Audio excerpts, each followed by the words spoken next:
everybody. Today I selected a random Jadan Animations video and we will be watching it. Jadan Animations, if you're seeing this, if you want me to take this down, I will happily take it down. So ignore this ad. You know the drill at this point. Pokemon faints, it dies, catch one Pokemon per route and nickname it to set up for emotional trauma. But this time we're doing something a bit different. A two-person Nuzlocke. It's technically called a Soul Link, but no one knows what that means. So basically you and person 2 play the same Pokemon game at the same time, following the same Nuzlocke rules. However, your Pokemon are linked, which means if my starter dies, player 2's starter also dies.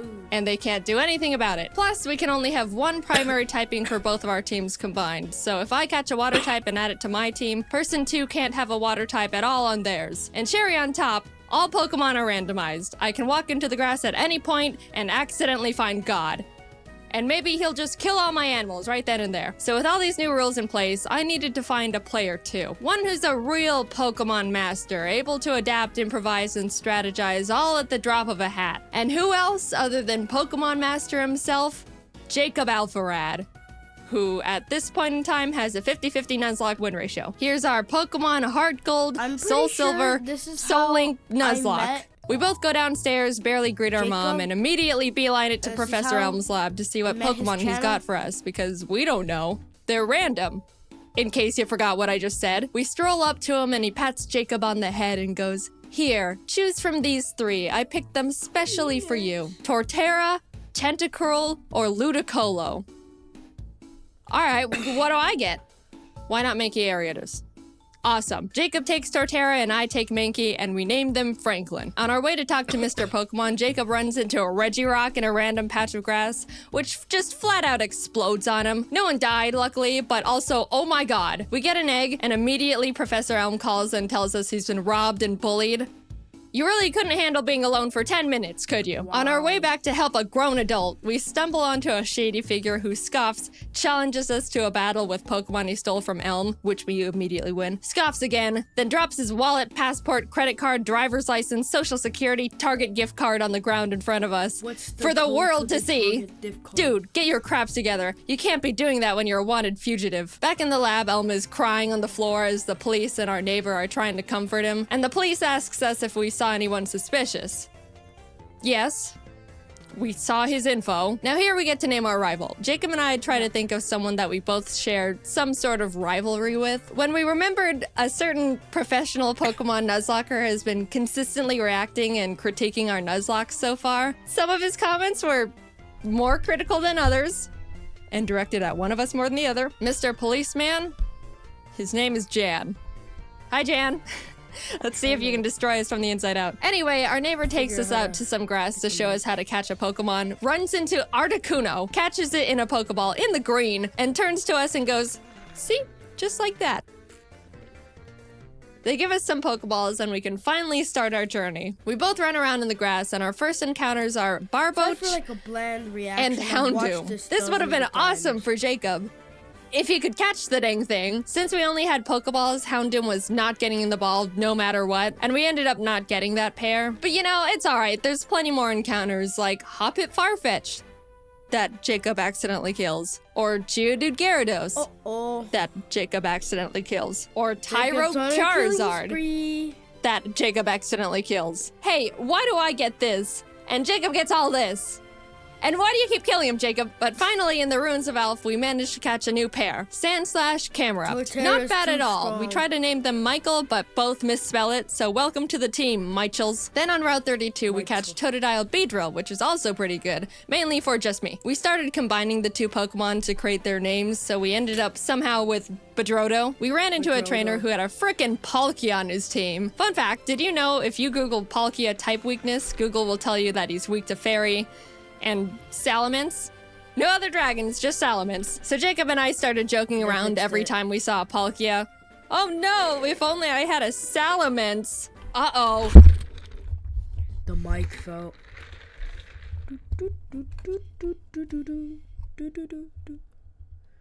Okay. But that didn't stop us from bullying every single one. So we take on Faulkner, the first gym leader, who has Kyogre Bronzor, and Metagross Dragonair. Oh my god. After a lot of difficulty, we both managed to beat him with no casualties. I don't know how that happened, but hey, everyone's all right. Oh, he's gonna take himself out. Oh my god! How about some encounters to lighten the mood? Oh, hello, Shuckle Suicune. That Jacob accidentally kills. In Azalea Town, we challenge Bugsy, who luckily wasn't as stacked as Faulkner. And as we step outside, Jan, who is surprised we haven't been demolished yet, yeah, I'm surprised too, challenges us to a battle, which we also win. We run into Mawile Deoxys in the forest, who someone accidentally kills, and make our way to Goldenrod, where there's a security guard that'll give us both a Pokemon. He hands me a Porygon 2, which I'm ecstatic about, turns to Jacob, and gives him Regigigas, which we can't use because they're both normal types. Of all the legends you had to get, of course you get the only normal type besides actual God. We beat Whitney and in the national park find Piplup Flaffy, which we name Plap. I pitched to Jacob that I'm willing to trade the Bedrotas to make room for this new pair, so he essentially switches Beedrill with Flaffy, which we shake on. Welcome to the team, Plaps. And then my Plap immediately almost gets killed. Uh-oh. Jaden. I'll fix it. Sorry, my bad. We find Dragonair Shuppet, which is an actually insane pair we could use right away. But yeah, I ended up killing that one. Look, I'm sorry, Jacob. It is harder than it looks to catch these things. We pour water on the strange trees on Route 36 that actually turn out to be Cradily Silcoon. We caught and named them Dillydoo and could have added them to the team as death fodder, but we ended up forgetting to. Which is, yeah, a pretty silly mistake, but what's the worst that could happen? Who needs death fodder in a Nuzlocke? Jacob and I make it to Ekritik and walk into the burnt tower. As we are about to go down there, Jan runs up and is like, "You're only trying to catch Suicune to make yourselves look stronger than you actually are." And we're like, no, we killed him a while ago. But he still wanted to battle, probably to show off the Mew he somehow found. We beat him yet again, go downstairs, scare off the dogs, and go challenge Morty. Jacob didn't have any trouble for the team Morty had for him. But for me, I was having a bit of a harder time because he had a Lugia, which neither me nor my team could even handle. All I could do was bubble beam it with Plap and pray I don't get crit one-shot as Jacob just sits there watching. But it ended up working out. We arrive in Olivine and climb the giant lighthouse, almost falling to our literal death along the way. Reach Jasmine at the top, who's like, climb back down and go get medicine for Amphi and Cianwood. And we were like, we almost died getting here. Surfing to Cianwood, we encountered Abomasnow Pupitar. And I know what you're thinking. Yeah, we did catch them. Abomatar joined the team immediately, and suddenly we've got a pretty powerful lineup going on. Also, a random guy in town gifted us a Mewtwo and Weepinbell. Finally! I'm the one with the legend now! I was about to But we had to box him because we couldn't have two grass types. All of this sudden shared luck combined with our 0-death win streak got us feeling pretty confident. Which naturally means it's time to get kicked in the throat, specifically by a black belt martial artist. Gym leader Chuck was indescribably tough in the most bullcrap way possible. For me, Jacob had no trouble at all because he's Jacob. He had a Kingdra, which I brought Abomatar out for. Nothing else on my team could really do anything against it. The main drawback of this is Abomatar's Snow Warning ability, which creates hail, damaging every Pokemon, including my own, that's not an ice type, which is pretty inconvenient in a Nuzlocke. I even made a teeny tiny comment about it when I first got him. I'm gonna call it. Snow's gonna kill one of my Pokemon. Kingdra goes down, and Chuck's only other Pokemon, he's only got two, is Frostlass, who, if you don't know, has Snowcloak. Snowcloak makes the Pokemon 20% harder to hit if there's hail. You want to know how many Pokemon in Gen 4 have this ability? 4. 5. 3 of which being Mamoswine. You want to know how many Pokemon there are in Heart Gold Soul Silver? 500. 493. Now, I know these odds sound pretty awful already, but you know what this Frostlass does? She uses Ominous Wind. Ominous Wind has a 10% chance to boost every single stat of the user. She gets the stat boost twice in a row. After a lot of strategizing, we both decided the best option for us would be to send in Michel as death fodder to heal up Plap, because he's the only one that can really do anything at this point. And what happens? Please don't get another stat boost. He's good. He's so good. No. Oh my! Frostlass crit one-shots Michel as soon as he comes out. Our first deaths. Poor Camerupt, he was so proud for making it out of Jack's gym and then just falls over dead for no reason. I got Plap healed up and basically started heal stalling, which, sure, isn't a noble strategy, but come on. After literally struggling against my own bad luck for what felt like hours, finally, Frostlass goes down. Finally. Holy shit. Jacob practically drags me out of the gym and we head to the BC. We decided to add a pair we caught back on Route 35, which was Charmeleon Dawnfan named Darfel. A fantastic duo. I was admittedly, and I think justifiably, still really salty about what we just went through, but Jacob convinced me that we should just move on. We got our Darfels leveled up and returned to Olivine to feed Amphi the medicine that we picked up so Jasmine would finally do her job. And check this out. Already done. Oh my god. Look at our two screens real quick. Nah, it's alright. She also had a Geoxys. We headed to Mahogany Town, catching and adding Nidoran and Bibarel named Beryl to the team. And in the Lake of Rage, Jacob caught a Kyogre paired with my Swalot. We never used this pair, but I just wanted to mention it for reasons. We approached the glistening shadow of the lake beast, activate the encounter, and find a shiny Banerian Dawnfan. Not, you know, the best, but hey, free shiny Pokemon. Doesn't hurt to Oop, I killed it. That's, again, my bad. Sorry. Lance walks up to us and goes, "Hi, I'm Lance." Grabs us by the wrist, kicks down the door to the Mahogany Town 7-Eleven, kills one of the guys in there, and runs into the rocket hideout where he continues to wipe out any living organism he finds down there. Classic Lance. We decided to copy him and beat up all the executives and their power generator. Right before we fly to Goldenrod, we pick up the 7th badge and then continue curb stomping Team Rocket. We were getting a bit too comfy though, and as Jacob wasn't paying attention, mainly because he just got a chicken sandwich, Obamatar was killed by a Golem's earthquake. Oh no. That was a really bad blow and stung much more because we weren't paying attention. But we did have to move on, especially since we were literally in the middle of a gang fight. We shoved our way to Rocket Executive and Big Boss Archer and give him a bit of a throat chop so he would calm down and stop doing whatever it is he was doing. And everyone is saved. On our way to Blackthorn, we catch Frostlass Corfish, which put me into a vengeful trauma spiral. You. And then Jacob caught himself both a Suicune and an Azelf. We arrived and took on Claire, who led with a Mewtwo against me, which at this point I shouldn't even be surprised. But all the rest of our team was pretty much a pushover for both of us. Claire's a bad sport and refused to think we were good trainers, so we talked to the old man behind the gym and he's like, "So do you beat your Pokemon?" And we're like, "No." And he's like, "Awesome. Claire, give him the stupid badge." What? So now we can head to the Elite Four. Hey guys. I think you should go fight a horde of Asian women in Ekritique. What? So we enter the Ekritique Theater and start fighting the women, and the second girl for me sends out Ambipom. As I switched to Franklin, it screeched, which I didn't pay attention to, and Ambipom double hit killed Franklin. No, Franklin! Our starters died. Dude. That was really sad. We were about to make it to the Elite Four with them, and bam. Not alive anymore. They were with us through everything. Pretty much the backbone to our teams. Man. Jan's gonna make so much fun of us when he finds out. As we're still mourning, the last kimono girl rest spams with Wailord. "Do you have any dignity, woman? We're lamenting over here." We try to leave and the girls are all, No, go catch the legendary Pokemon." He's already got 3. So I head to Whirl Islands and Jacob scales the bell tower, and what legends do we find? The legendary Zangoose and Loudred. Finally, we have some freedom again, and as soon as we touch the water in Newbark to head to Victory Road, what pops up from the bottom of the lake but Entei himself? And Doduo. Oh my god!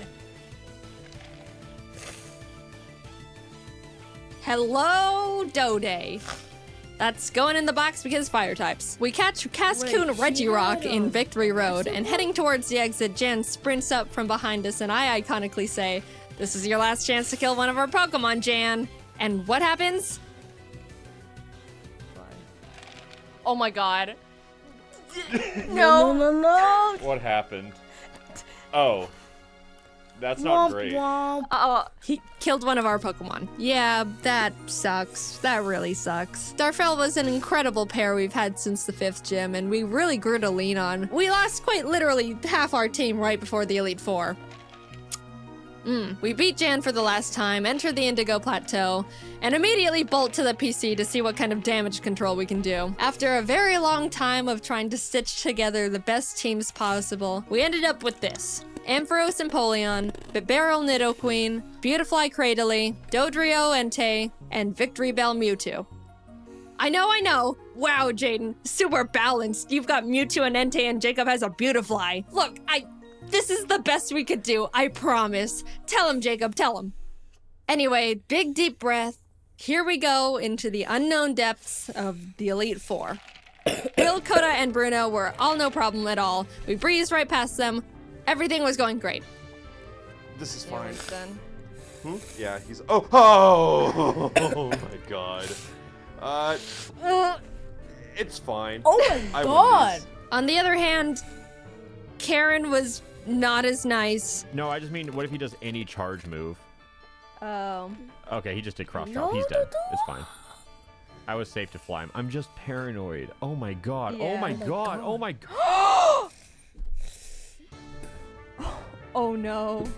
Guys, we're so sorry we got you killed in the first, 15 minutes of having you. We ended up getting out of the battle with no more casualties, but facing Lance with a team of 4 each is really not ideal, to say the least. But we walked up to him nonetheless. Whether we win or lose here, this is our last battle.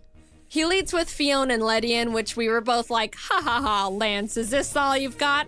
And then he hits us with the no. Jacob was up against his Porygon Z, Rampardos, Licky Licky, Zapdos, and Plusle. And even though it's a pretty stacked team, he was holding his own and... Guys, I think Plusle's gonna kill his whole team and it's gonna kill the whole run. I vote Plusle is gonna kill all of Jacob's team. And they're gonna lose on Nuzlocke. Jacob's gonna get swept by Plusle. getting through them really well. On my end, I was dealing with a giga-impacting Snorlax, which I really had nothing for. I just had to pray for no crits and as many misses as possible. It goes down eventually, and what does he send out next? Palkia. Oh, I could really use a Salamence right about now. This is what we get. We bullied Palkia so much during our journey here. Looking at my team, I don't have anything that can handle Palkia either, except for Mewtwo. And what happens? He gets Spatial Rend crit one-shot turn 1. I am in a lot of trouble. I took so much time getting past Snorlax that Jacob was already done with his battle, so all he could do was watch this massacre from the sidelines. I sent out Dilly-Doo to confuse Dom and just try to chip away at him with basically nothing. And my god was I lucky, because if Palkia hit one more crit at any point, Dilly-Doo and the run was over. And I was forced to dance on that line for a long time. But eventually, Dilly-Doo lands the finishing blow. I was so proud. The pair that we caught so early on and deemed as death fodder was the one saving us. We're so sorry for doubting you, Dilly-Doo. Thank you for sticking by us and not dying. But that was only half of Lance's team, might I remind you. Plap took out his Sand Slash, which stung, but Bastiodon came out, tanked Plap's Surf, and killed him with Metal Burst. I was in shock with that one. That was our second oldest pair. Ever since our Franklins died, Jacob and I both started seeing the Plaps as our star members. Beryl came out and revenge finished the Bastiodon, and Lance's last Pokemon was big ol' hard-hitting, tanky frickin' Azumarill. I sent Dilly-Doo back out because Beryl would die immediately and started the chipping game again. If that wasn't bad enough, Azumarill set up the rain and an Aqua Ring for itself, which turned this fight from with the level 63 guard this chomp. awful one-on-one lasted 10 whole minutes. I slap him, he slaps back, much harder, and then heals. And then I heal. But eventually, Dilly-Doo wins the stalling battle, and Azumarill goes down. In an unpredictable turn of events, Dilly-Doo saved us from utter defeat. What an adventure we just went on. Insane encounters, insane bullcrap, friends, death, bullying, and the dilly doos. Thanks for going on this journey with me, Jacob. I quite literally couldn't have done it without you. And a salute to the buddies we made along the way. Except you.